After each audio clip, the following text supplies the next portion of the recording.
Parker, and I'm the inpatient speech-language pathologist here at Vibra Rehab Hospital in Amarillo, Texas.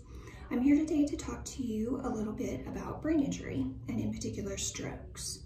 Strokes are also known as cerebral vascular accidents, or CVAs, and these terms are used fairly interchangeably.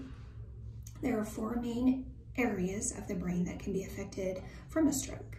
These include the left hemisphere, right hemisphere, cerebellum, and brainstem.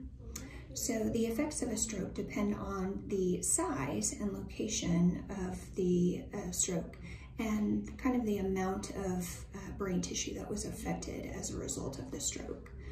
So I'm going to talk about a little bit about the difference between left hemisphere CVAs and right hemisphere CVAs, as there's some common characteristics that are affected as a result of the stroke. So in general, a left hemisphere controls the right side of our body. So following a left hemisphere CVA, patients will often have paralysis or weakness on the right side of their body. The speech and language centers are housed in the left hemisphere of our brain. So patients with a left CVA often have difficulty with producing speech or understanding language, known as aphasia. They can have difficulty with reading and writing, difficulty with math and problem solving, time management, money management, kind of the logical parts of our thinking and reasoning processes.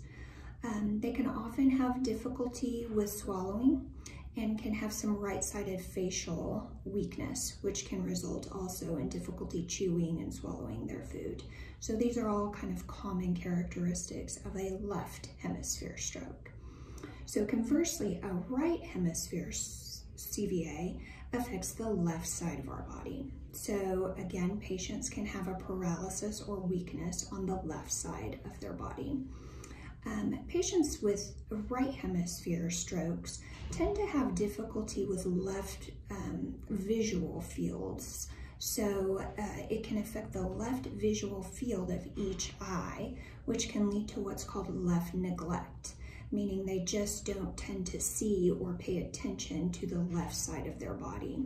So these patients might run into things in the left side of their room or forget to put even makeup on the left side of their face, things like that. Their left arm might be hanging over the side of the wheelchair and they're kind of unaware that it's not being tended to.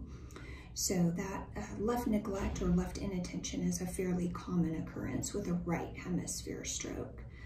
Another area that's often affected in this area is what's called affect. So patients can often appear kind of what we call flat affect, meaning they don't show a lot of humor. They don't often get jokes or kind of some of those abstract language ideas. Conversely, they can have what's called emotional lability, meaning they might laugh inappropriately or cry inappropriately or cry quite a bit as a result of their stroke.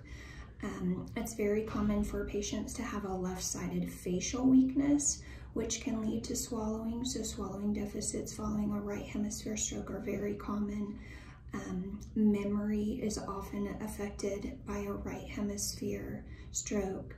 So these are some common characteristics of a right hemisphere dysfunction or a right hemisphere stroke.